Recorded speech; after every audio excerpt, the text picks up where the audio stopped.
The Trolley by New Zealand author Patricia Grace.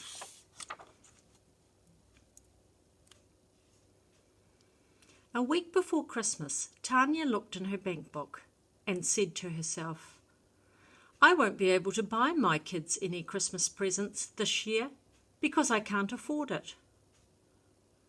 She put her bank book away, took her washing to the line and began hanging it out. She was thinking about Christmas. As she was returning to the house, she noticed the old pram that they used for collecting firewood, and she had an idea. "I could take the wheels off the pram and make Miria and Hoani a trolley for Christmas," she thought, "just like the one I had when I was a kid." The idea pleased her. She looked in the wood stack and found a board and some short pieces of wood suitable for a trolley. She went to the toy box and found an old skipping rope that could be used to steer the trolley with. And out by the back steps there was a wooden box that could be made into a seat. She spent the rest of the day taking the wheels off the pram. Before it was time for Miria and Hoani to come home from school, Tanya hid all the things she'd collected under the house where the kids wouldn't see them. "Tomorrow I'll go and buy a bolt and a few staples and nails," she thought. "I'm sure I'll be able to afford that."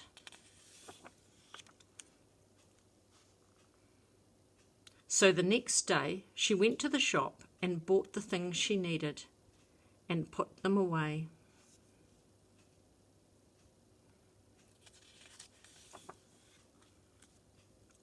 On Christmas Eve, Tanya went to the neighbours and asked if she could borrow a drill and a saw. The neighbours gave her the tools, and then they said, "Tonight we're having a few friends coming for a Christmas celebration. Why don't you come over later?" "I'd like to," Tanya said, "but I'm making a Christmas present for my kids. I'm going to do it while they're asleep." "Good luck with it then," the neighbours said.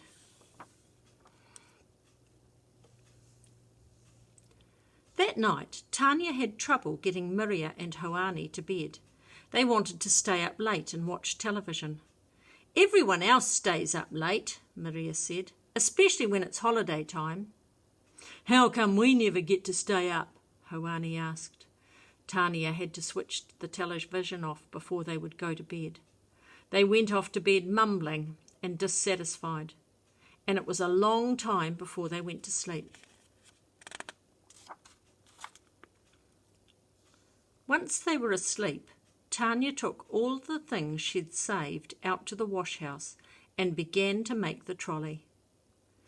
It took longer than she thought to put all the pieces together, and by the time she'd finished, it was nearly morning. She was tired.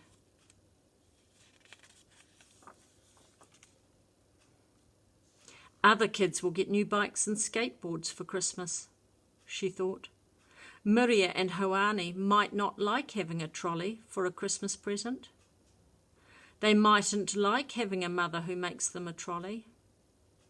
They might be embarrassed. Perhaps I've wasted my time. Perhaps I should have gone and celebrated at the neighbours instead of doing this." But she painted Ngā mihi nui o te wā and Merry Christmas on the trolley and put it out by the back steps. She went to bed, but she didn't feel happy.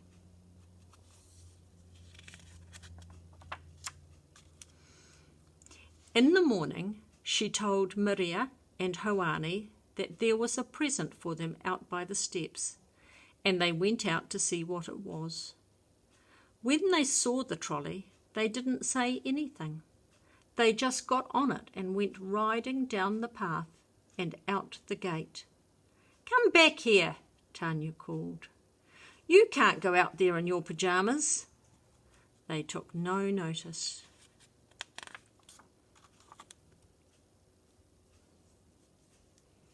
Miria and Hoani took the trolley to the top of the street and began riding down the steep footpath, laughing and shouting. Other kids were there with bikes and skateboards, and they had to get out of the way as the trolley went whizzing past. Soon all the kids were having turns on the trolley. "Neat trolley," they said.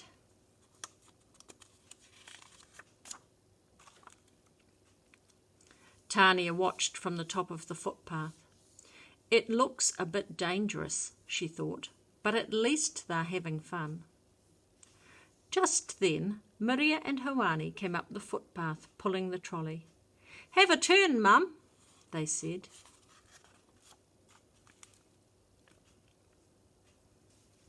So Tania got on the trolley, and off she went, speeding down the footpath with all the kids watching her.